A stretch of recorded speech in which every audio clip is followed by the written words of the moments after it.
Friends, welcome to my channel Manthan smart class. Friends, हम polity start कर चुके हैं और जब तक एंड नहीं होगा तब तक हम पढ़ाते रहेंगे। और मेरा ये वादा है कि मेरे क्लास में पॉलिटी पढ़ने के बाद आपको अदर क्लास में भटकने की ज़रूरत नहीं पड़ेगी। तो हमने राष्ट्रपति पढ़ा दिया है, आप कंटिन्यू देखिए और इस चैनल को अपना समझ के लाइक और सब्सक्राइब करिए। तो हम चुनाव पढ़ेंगे उपराष्ट्रपति के बारे में। सबसे पहले तो चुनाव में हम देखते हैं इनमें कौन कौन से लोग पार्टिसिपेट करते हैं, क्योंकि हमसे ये पूछा जाता है कि कौन कौन भाग लेते हैं।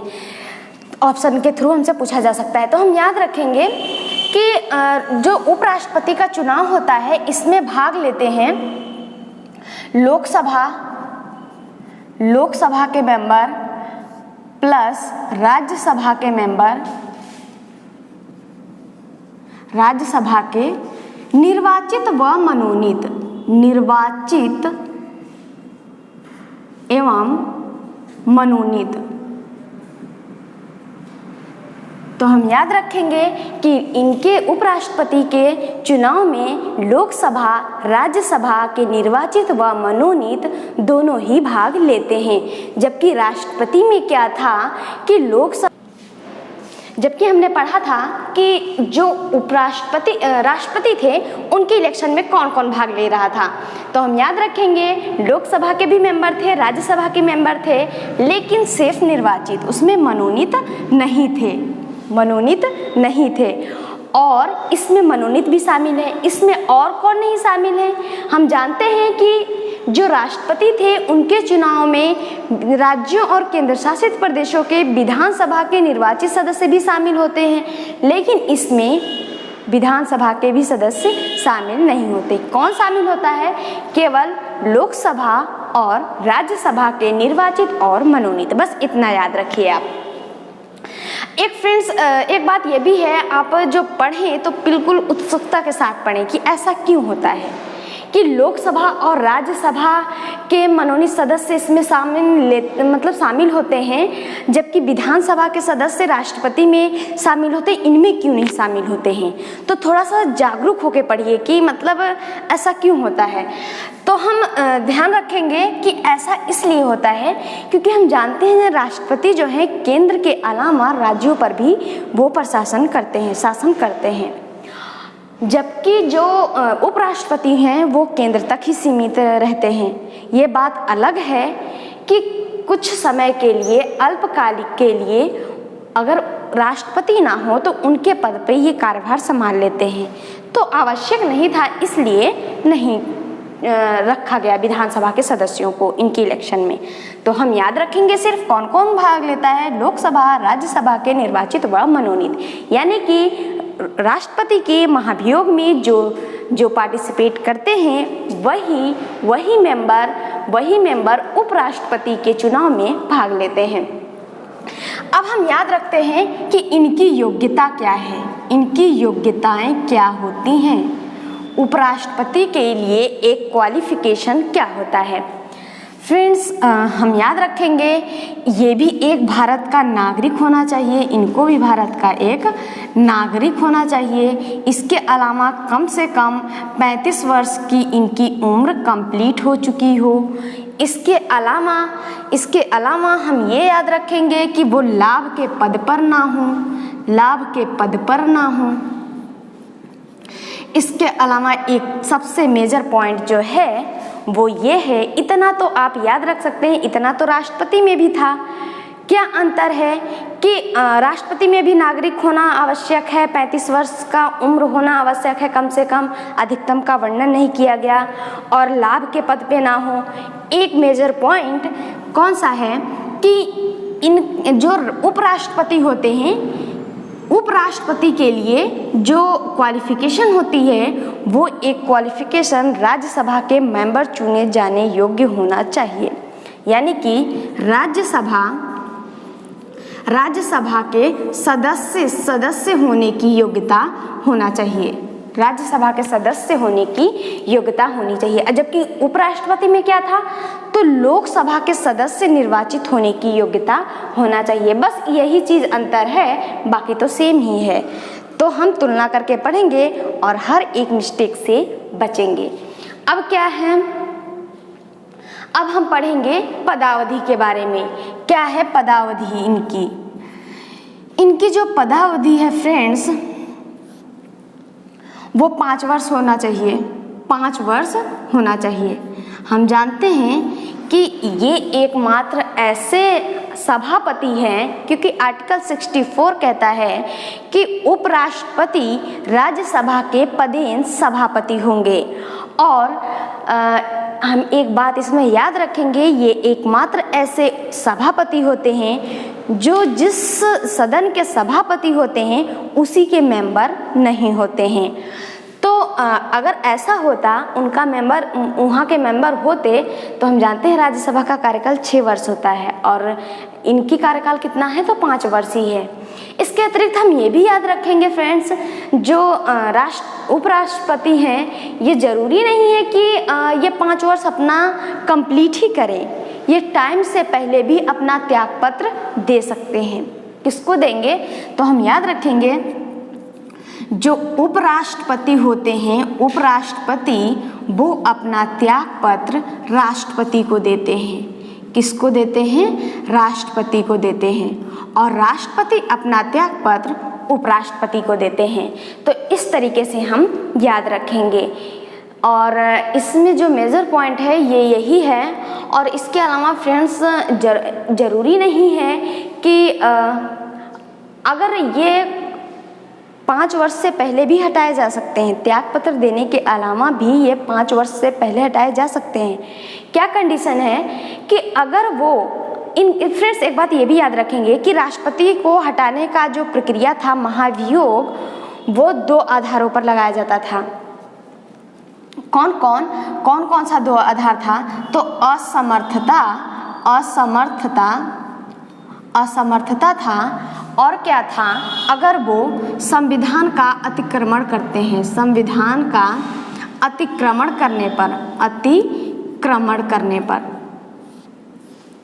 संविधान का अतिक्रमण करने पर, और अगर वो असमर्थ हुए तो राष्ट्रपति पर ही महाभियोग लगाया जाता है। महाभियोग हमारे संविधान में, पूरे संविधान में सिर्फ राष्ट्रपति पर ही लगाया जाता है। हालांकि आमतौर पे ये न्यायाधीशों के बारे में भी लाया जाता है, लेकिन हम याद रखेंगे कि ये क्वेश्चन पूछा जाता है हमसे कि किन पे महाभियोग लगाया जाता है, तो हम जानते हैं राष्ट्रपति पे लगाया जाता है, क्योंकि हम राष्ट्रपति जो हैं हमारे भले ही नाम मात्र कार्यपालिका हों, लेकिन हमारे देश के एकता अखंडता के प्रतीक हैं, सम्मानित हैं, इसलिए इनको हटाने की प्रक्रिया न कहकर महाभियोग प्रक्रिया कहा गया है। और जबकि उपराष्ट्रपति जो है इनको हटाने का कोई आधार नहीं है, कोई आधार नहीं है। किसी भी आधार पर इनको जो है, किसी भी आधार पर इनको संकल्प पारित किया जा सकता है। मेजर पॉइंट ये है कि जो राज्यसभा है, अगर इनका पाया गया कि ये जो है किसी काम में लिप्त हैं या फिर ऐसा कुछ कि जो है संविधान का उल्लंघन कर रहे हैं, तो इनको हटाने की जो हटाने की प्रक्रिया है वो राज्यसभा में ही पेश की जाएगी। ध्यान रखिएगा, महाभियोग प्रक्रिया दोनों में से किसी में भी पेश किया जा सकता है, जबकि जो उपराष्ट्रपति हैं, उपराष्ट्रपति को हटाने की प्रक्रिया जो होती है वो सिर्फ और सिर्फ राज्यसभा में पेश की जाती है। तो हम याद रखेंगे, लेकिन इससे पहले हम एक बात ये भी याद रखेंगे, हम जानते हैं कि जो उपराष्ट्रपति हैं इनको हटाने की प्रक्रिया जो पेश की जाती है, प्रस्ताव पेश किया जाता है, वो राज्यसभा में ही किया जाता है, लोकसभा में नहीं। तो हम याद रखेंगे ऐसे ही नहीं पेश हो जाता है, इसको जो है 14 दिन पूर्व उपराष्ट्रपति को नोटिस दिया जाता है, उसके बाद जो है इसमें पेश किया जाता है। और हम याद रखेंगे इसमें जो है विशेष बहुमत की ज़रूरत पड़ती है, विशेष बहुमत की ज़रूरत पड़ती है, जबकि ये जो है अपनी स्वीकृति दे देती है, स्वीकृति दे देती है, ठीक है। लेकिन इसकी स्वीकृति जो है अनिवार्य होती है। तो इस तरीके से हम याद रखेंगे कि उपराष्ट्रपति को हटाने के लिए मात्र संकल्प पारित किया जाता है और किसी भी आधार पे हटाया जा सकता है, जबकि राष्ट्रपति को हटाने के लिए सिर्फ 2 ही आधार होने चाहिए। वो कौन कौन से? तो असमर्थता और अगर वो संविधान का अतिक्रमण करते हैं तो। अब हम याद रखेंगे फ्रेंड्स, जो शपथ है, शपथ के बारे में पढ़ते हैं। अब फ्रेंड्स जो हमारा नेक्स्ट है वो है शपथ। शपथ जो है उपराष्ट्रपति जो है राष्ट्रपति के समक्ष लेते हैं। किसके समक्ष लेते हैं? राष्ट्रपति के समक्ष लेते हैं। और राष्ट्रपति अपना शपथ किसके समक्ष लेते हैं? तो हम याद रखेंगे, राष्ट्रपति अपना समक्ष भारत के मुख्य न्यायाधीश यानी कि सुप्रीम कोर्ट के मुख्य न्यायाधीश के समक्ष लेते हैं। अगर वो नहीं हुए तो वरिष्ठ न्यायाधीश के समक्ष लेते हैं। तो हम याद रखेंगे ये जो शपथ लेते हैं वो मुख्य न्यायाधीश के राष्ट्रपति के समक्ष लेते हैं। अगर इनकी हम वेतन की बात करें तो इनका जो वेतन है वो प्रेजेंट टाइम में वर्तमान में जो है वो 4 लाख है, 4 लाख है। लेकिन ये 2018 में बढ़ा है। 2018 से पहले कितना था? तो हम याद रखेंगे 1,25,000 था। कितना था? 1,25,000 रुपये था। तो हम याद रखेंगे, ठीक है। वर्तमान में कितना है? 4 लाख रुपए है। एक बात ये भी याद रखेंगे, इनको जो वेतन मिलता है वो जो है राष्ट्रपति के रूप में मिलता है, न कि सभापति के रूप में। सॉरी फ्रेंड्स, ये जो वेतन है वो सभापति के रूप में मिलता है, उपराष्ट्रपति के रूप में नहीं। तो फ्रेंड्स हम याद रखेंगे, इनको जो वेतन दिया जाता है वो जो है सभापति के रूप में दिया जाता है, ना कि उपराष्ट्रपति के रूप में। तो ये भी हमसे क्वेश्चन पूछा जाता है। एक बात और फ्रेंड्स, क्या सभापति को हटाया जा सकता है? उनके पद से हटाया जा सकता है? तो हमारा आंसर होगा नहीं। तो फिर कैसे हटाया जा सकता है? हमारा आर्टिकल 64 कहता है कि जो उपराष्ट्रपति हैं वही राज्यसभा के पदेन सभापति भी हैं, और जब तक उपराष्ट्रपति रहेंगे तब तक तो सभापति रहेंगे ही रहेंगे, कॉमन सी बात है। तो इनको जो हटाने की प्रक्रिया है वो उपराष्ट्रपति के रूप में इनको लाया जाता है। हालांकि ये एक ही व्यक्ति हैं, लेकिन फिर भी पद 2 हैं, तो इस चीज़ से हम इसको याद रखेंगे। अब हमारा शपथ भी हो गया, वेतन भी हो गया। इसके अलावा फ्रेंड्स मेरा एक टॉपिक छूट रहा था, उसको भी मैं बता देती हूँ। फ्रेंड्स जो चुनाव था, चुनाव के लिए हमने पढ़ा था, चुनाव में जो है एक चीज़ छूट गई थी, उसको हम बता दे रहे हैं कि उपराष्ट्रपति उम्मीदवार के लिए कम से कम 20 प्रस्तावक होना चाहिए, 20 प्रस्तावक होना चाहिए और 20 अनुमोदक होने चाहिए। जबकि राष्ट्रपति में कितना था? राष्ट्रपति में 50 प्रस्तावक था और 50 अनुमोदक था। और इसमें कितना आरबीआई को जमा करना पड़ता है? एक उपराष्ट्रपति उम्मीदवार को कितना जमा करना पड़ता है? तो हम याद रखेंगे कितना जमा करना पड़ता है, जितना राष्ट्रपति को जमा करना पड़ता है, यानी कि 15,000 रुपये। कहाँ जमा करना पड़ता है? आरबीआई में, रिजर्व बैंक ऑफ इंडिया, जो है ये जो है भारतीय बैंक कहा जाता है। इस तरीके से हम याद रखेंगे। और अगर ये अपने कुल वेतन का 1/6 भाग भी नहीं पाते हैं, मतलब जितना भी मतलब वोटिंग हुआ है उसका अगर 1/6 भाग नहीं प्राप्त करते हैं, तो ये जो रुपए जमा किए हैं वो जब्त कर लिया जाता है। इस तरीके से हम याद रखेंगे।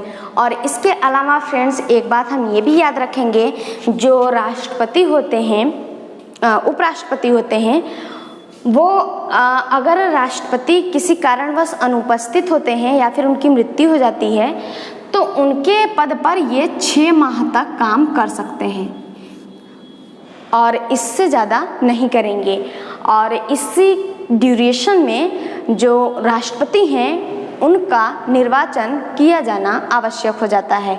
तो कब तक कर सकते हैं? 6 महीने तक कर सकते हैं। और जब ये 6 महीने का काम करेंगे तो इन्हें सभापति के रूप में वेतन न दे करके राष्ट्रपति के रूप में वेतन दिया जाता है। जितना राष्ट्रपति को वेतन भत्ता दिया जाता है वो सारा कुछ जो है उपराष्ट्रपति को दिया जाता है। इसके अतिरिक्त हम एक बात ये भी याद रखेंगे फ्रेंड्स जो उपराष्ट्रपति हैं, राष्ट्रपति अगर अपने कार्यकाल का 5 वर्ष पूरा कर लेते हैं और उनका, हालांकि ऐसा कभी नहीं होता है, वो कार्यकाल पूरा करते ही हैं, उसी ड्यूरेशन में जो है उनके उत्तराधिकारी का चयन हो जाता है।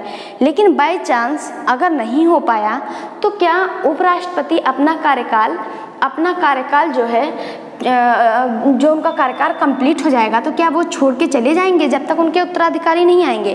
तो हमारा आंसर होगा नहीं। इस ड्यूरेशन में जो है उपराष्ट्रपति राष्ट्रपति के रूप में कार्य नहीं करेंगे और वो तब तक पद पे बने रहेंगे जब तक उनका उत्तराधिकारी ना आ जाए। तो इस तरीके से हमने उपराष्ट्रपति पढ़ा और उपराष्ट्रपति के जो आर्टिकल हैं हम याद रखेंगे। जो 63 है राष्ट्रपति के लिए कहा गया है कि राष्ट्रपति होंगे। 64 में हमने बताया, जैसा कि कई बार मैंने उच्चारित भी किया, कि वो उपराष्ट्रपति ही राज्यसभा का पदेन सभापति होंगे। इसके अतिरिक्त 69 में उनके शपथ के बारे में कहा गया है, 66 में उनके निर्वाचन के बारे में कहा गया है और 71 में ये कहा गया है अगर इनके चुनाव से संबंधित कोई विवाद होता है तो सुप्रीम कोर्ट में मामला जाएगा। हालांकि ये राष्ट्रपति को भी कहा गया है, राष्ट्रपति उपराष्ट्रपति दोनों को साथ ही में कहा गया है। तो आर्टिकल 71 याद रखेंगे। इसके अतिरिक्त फ्रेंड्स कल हम बहुत जल्दी में थे और राष्ट्रपति से जो रिलेटेड अनुच्छेद था वो हमारा छूट गया था। तो हम चाहते हैं कि आपका कुछ भी ना छूटे, हमारे क्लास के बाद आपको कहीं भी पढ़ने की नीड ना हो। आप जो है इस चैनल को अपना समझ के लाइक और शेयर करके आगे बढ़ाइए और हम भी पूरे ईमानदारी के साथ पढ़ाएंगे और आपका एक भी क्वेश्चन बाहर नहीं जाएगा। अगर पॉलिटी पूछा जाता है फिर वो किसी भी एग्ज़ाम का क्यों ना हो, तो हम इस चीज़ का ध्यान रख के पढ़ाएंगे। तो राष्ट्रपति का जो अनुच्छेद था, राष्ट्रपति से काफ़ी पूछे जाते हैं, तो हम याद रखेंगे 52, 53, 54, 55, 56, 57, 58, 59, 60, 61 और आपका क्या इम्पोर्टेंट हो सकता है, 71, 72 और 72 के अतिरिक्त आप जो है 77 याद रख सकते हैं। 77 के अतिरिक्त 78। अब बताते हैं इसके बारे में क्या क्या है। फ्रेंड्स 52 में कहा गया है कि जो आर्टिकल 52 में कहा गया है कि भारत के एक राष्ट्रपति होंगे और 53 में कहा गया है कि कार्यपालिका शक्ति इनमें निहित होगी, कार्यपालिका शक्ति। और 54 में कहा गया है चुनाव के संबंध में और 55 में कहा गया है कि चुनाव की रीति, मतलब कैसे होगा। तो हम जानते हैं कैसे होता है। जो राष्ट्रपति का चुनाव होता है वो कैसे होता है, तो हम जानते हैं कि एकल संक्रमणी मत पद्धति के द्वारा होता है। इसी तरीके से उपराष्ट्रपति में भी होता है। ठीक है, इस तरीके से हम याद रखेंगे। 56 में इनके कार्यकाल के बारे में कहा गया है, पदावधि के बारे में कहा गया है और 57 में ये कहा गया है कि कोई भी राष्ट्रपति अपने पद के लिए कितनी बार भी निर्वाचित हो सकता है। तो हम याद रखेंगे कोई भी राष्ट्रपति अपने पद के लिए कितनी बार भी निर्वाचित हो सकता है, जबकि अमेरिका में ऐसा नहीं है। अमेरिका में कैसा है, तो सिर्फ एक व्यक्ति 2 बार ही निर्वाचित हो सकता है, उसके बाद नहीं हो सकता है। जबकि आर्टिकल 57 हमें ये छूट देता है कोई भी राष्ट्रपति कितना बार भी राष्ट्रपति चुनाव के लिए लड़ सकता है। 58 में जो है उनकी योग्यताओं के बारे में कहा गया है, योग्यताओं के बारे में कहा गया है। और जो 59 है इसमें कार्यकाल की दशाओं के बारे में कहा गया है और 60 में बहुत इम्पॉर्टेंट है शपथ दिलाया जाता है और 61 में जैसा कि मैंने बताया था महाभियोग प्रक्रिया चलाया जाता है। 71 में हमने बताया था आपको कि राष्ट्रपति और उपराष्ट्रपति से संबंधित अगर चुनाव में कोई विवाद होता है तो वो मामला सीधे सुप्रीम कोर्ट में जाएगा, याद रखेंगे। 72 में क्षमादान की शक्ति प्रदान की गई है राष्ट्रपति को। 77 में जो भी काम किए जाएंगे राष्ट्रपति के नाम से किए जाएंगे और 78 में राष्ट्रपति का ये कर्तव्य होगा, प्रधानमंत्री का ये कर्तव्य होगा कि राष्ट्रपति को जो भी शासन संबंधी सूचनाएं मांगे वो उन्हें प्रोवाइड कराएं। हालांकि आप जो है इसमें से कुछ तो अभी ही कंठस्थ कर लीजिए, जैसे आर्टिकल 52 जो राष्ट्रपति के होने की बात करता है, 53 कार्यपालिका शक्ति की बात करता है, 54 निर्वाचन चुनाव की बात करता है, याद रखिए। और आप याद रखिए 60 के बारे में, शपथ के बारे में, 61 बिल्कुल रटिए कि महाभियोग है, और 72 याद रखिए क्षमादान, और 78 जो है सूचना मांग सकते हैं प्रधानमंत्री से। इतने आर्टिकल तो अभी कंठस्थ कर लीजिए। हालांकि ये सारे इंपॉर्टेंट हैं, लेकिन ये चीज़ें बिल्कुल याद ही होना चाहिए एक स्टूडेंट को।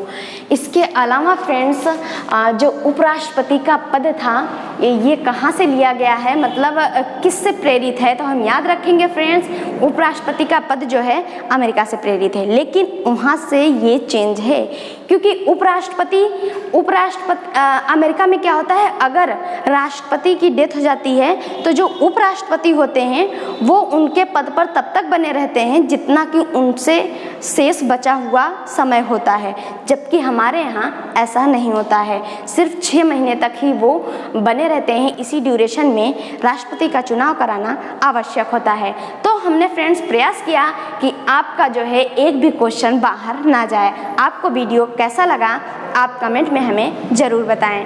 Thanks for watching this video.